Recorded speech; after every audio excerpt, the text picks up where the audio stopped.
الله من الشيطان الرجيم بسم الله الرحمن الرحيم إن الله عنده علم الساعة وينزل الغيث ويعلم ما في الأرحام وما تدري نفس ماذا تكسب غدا وما تدري نفس بأي أرض تموت إن الله عليم خبير صدق الله العظيم। কোন আয়াতের তাফসীর জানতে গেলে বুঝতে গেলে আগে আপনাদেরকে জানতে হবে শানে নুজুল। শানে নুজুল যদি জানা যায়, তেলাওয়াতকৃত আলোচ্য বিষয়ের মূল বিষয়বস্তুটা আয়নার মতো ক্লিয়ার হওয়া যায়। এই কোরআনের ৬৬৬৬টির কম বেশি যতগুলি আয়াত আল্লাহ তাআলা নাযিল করেছেন, কোন সূরা মক্কায় কোন সূরা মদিনায়, তৎকালীন সময় সমসাময়িক সমস্যার আলোকে এই আয়াতগুলো আল্লাহ তাআলা নাযিল করে সেই সময়ের সেই জামানার সমস্যার সমাধান দিয়েছেন। এখন আসে, আমি যে আয়াতটি তেলাওয়াত করলাম, এই আয়াতটা নাযিল করার কারণ কি, কেন নাযিল হলো? সূরাটির নাম লুকমান। সূরাটি নাযিল হয়েছে মক্কায়। আয়াত সংখ্যা ৩৪, রুকু সংখ্যা ৪। এই সূরাটার ৩৪ নম্বর আয়াত আমি আপনাদের সামনে তেলাওয়াত করেছি। এই আয়াতটা নাযিল হওয়ার কারণ, মক্কার গ্রামীণ অঞ্চলের একজন সাহাবী, প্রত্যন্ত অঞ্চলের একজন সাহাবী রাসূলুল্লাহর খেদমতে আসলেন। এই সাহাবীটার নাম ছিল হারিস ইবনে হাবশা রাদিয়াল্লাহু তাআলা। নবীজির খেদমতে এসে খেদমত করতে করতে করতে করতে করতে করতে হঠাৎ রাসূলকে বলছেন, ইয়া রাসূলুল্লাহ, আপনাকে কয়েকটি প্রশ্ন করতে চাই। নবীজি বলছেন, কি প্রশ্ন? বলছে, হুজুর, আমার ১ নম্বর প্রশ্ন, কিয়ামত কখন হবে, কোন দিন হবে, কোন সময় হবে? আমার ২ নম্বর প্রশ্ন,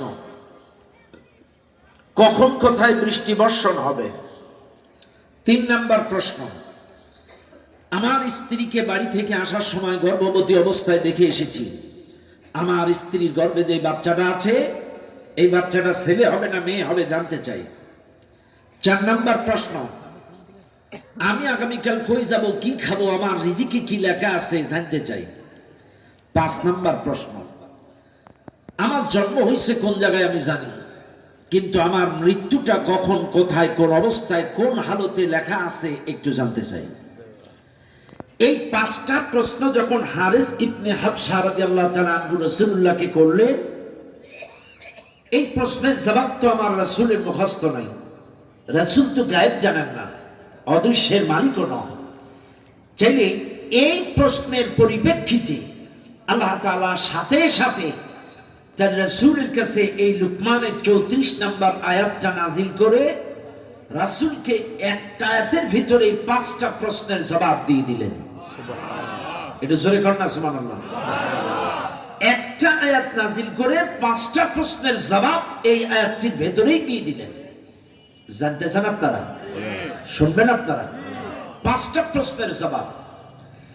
প্রথম প্রশ্ন কিয়ামত, সেকেন্ড প্রশ্ন বৃষ্টি, তৃতীয় প্রশ্ন স্ত্রীর গর্ভের বাচ্চাটা ছেলে না মেয়ে, চতুর্থ প্রশ্ন আমার রিজিকে কি লেখা আছে, পঞ্চম নাম্বার প্রশ্ন আমার জন্ম হয়েছে কোথায় আমি জানি, মৃত্যুটা কখন, কোথায়, কোন অবস্থায় লেখা আছে এটা জানতে চাই।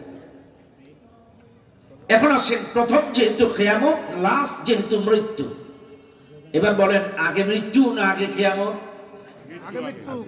আসেন, তাইলে আমি ১ ২ ৩ ৪ ৫ ১ থেকে ৫টা প্রশ্নের জবাব দিব না, আমি উল্টা আসবো, ৫ ৪ ৩ ২ ১। আমি কিন্তু ওয়াজ বাঁধায় রাখি না, যেটা করি বুঝায় বলি, ফিনিশিং দেওয়ার চেষ্টা করি।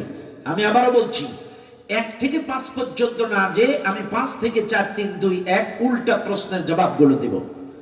হারিস ইবনে হাবশা রাসূলকে প্রশ্ন করছেন, ৫ম নাম্বার প্রশ্ন, হুজুর আমার জন্ম হয়েছে কোন জায়গায় আমি জানি, কিন্তু আমার মৃত্যুটা কখন হবে, কোথায় হবে, কোন স্থানে হবে এবং কি অবস্থায় কি হালতে হবে এটা একটু জানতে চাই। আল্লাহ কোরআন ওয়ামা তাদরি নাফসুম বিআইয়ি আরদিন তামুত, আল্লাহ কোরআন বলেন কার মৃত্যু কখন কোথায় কোন অবস্থায় কোন হালতে কোন জায়গায় হবে এটা আল্লাহ ছাড়া এই দুনিয়ার কোন মানুষ বলতে পারে না। আপনার জন্ম নোয়াপাড়ায় হতে পারে, মৃত্যুটা আপনার রাজশাহী লেখা থাকতে পারে, জন্মটা নোয়াপাড়ায় হতে পারে, মৃত্যুটা রাজধানী ঢাকায় লেখা থাকতে পারে, জন্মটা আপনার এই নোয়াপাড়ায় হতে পারে, মৃত্যুটা আপনার সুন্দরবনে নদীতে ডুবে হতে পারে, জন্মটা আপনার এই নোয়াপাড়ায় হতে পারে, মৃত্যুটা উমরাত অবস্থায় হজরত অবস্থায় হতে পারে, মৃত্যুটা আপনার কখন কোন জায়গায় কোন স্থানে হবে এটা আল্লাহ ছাড়া এই দুনিয়া কোন মানুষ বলতে পারে না। তবে মনে রাখবেন এই দুনিয়ার মানুষ মৃত্যুর হাত থেকে বাঁচার উপায় কারণ নাই, কারণ নাই। আইনামা তাকুনু ইদরিকুমুল মাউত ওয়ালাউ কুনতুম ফি বুরুজিম মুশাইয়াদা, তুমি আইসিইউতে থাকো, সিসিইউতে থাকো, বড় দুর্গের ভেতরে থাকো, প্রাসাদে থাকো, মৃত্যু তোমাকে পাকড়াও করবে। আরে বড্ড কষ্ট হচ্ছে ম্যাডামের জন্য, আপসহীন নেত্রী ম্যাডাম খালেদা জিয়া। বিশ্বাস করেন আমার জ্ঞান বুদ্ধি হওয়ার পর থেকে ওনার যতগুলো বক্তব্য দেখেছি, শরিয়াত হয়তো সব তিনি মানে না, কিন্তু আমার দেখা দৃষ্টিতে শোনা দৃষ্টিতে আমি কখনো তাকে ইসলাম বিদ্বেষী বা আলেম বিদ্বেষী কোনো কঠোর বক্তব্য আমার কানে অন্তত শুনি নাই। যতদিন আমি দেখেছি বা শুনেছি শরিয়াত সম্পূর্ণ হয়তো মানে না, কিন্তু দৃষ্টিকোণ থেকে দেখা দৃষ্টিকোণ থেকে অন্যান্য শরিয়া শাসকেরা যেমন ওপেনলি ইসলামের বিরোধিতা করেন, সুন্নাহর আলেম ওলামার বিরোধিতা করেছে, কিন্তু এই আপসহীন নেত্রী কিন্তু সরাসরি ইসলাম বিদ্বেষী বা আলেম বিদ্বেষী কোনো মন্তব্য করে নাই। কাজে তিনি মহর্ষ অবস্থায় আছেন। আমরা দোয়া করছি আল্লাহ তার জিন্দেগীর ইচ্ছায় অনিচ্ছায় সমস্ত গুনাহগুলো মাফ করে দিন, আমিন। আল্লাহ তার নেক আমলগুলো কবুল করে নেন, আমিন। আল্লাহ তাকে যদি হায়াত দেন সুস্থ করে দেন, আর যদি হায়াত না থাকে ঈমানের হালাতে মৃত্যু দেন, আমিন। বলেন আমিন, আমিন। আল্লাহ তাকে সুস্থ করে দেন, বলেন আমিন, আমিন।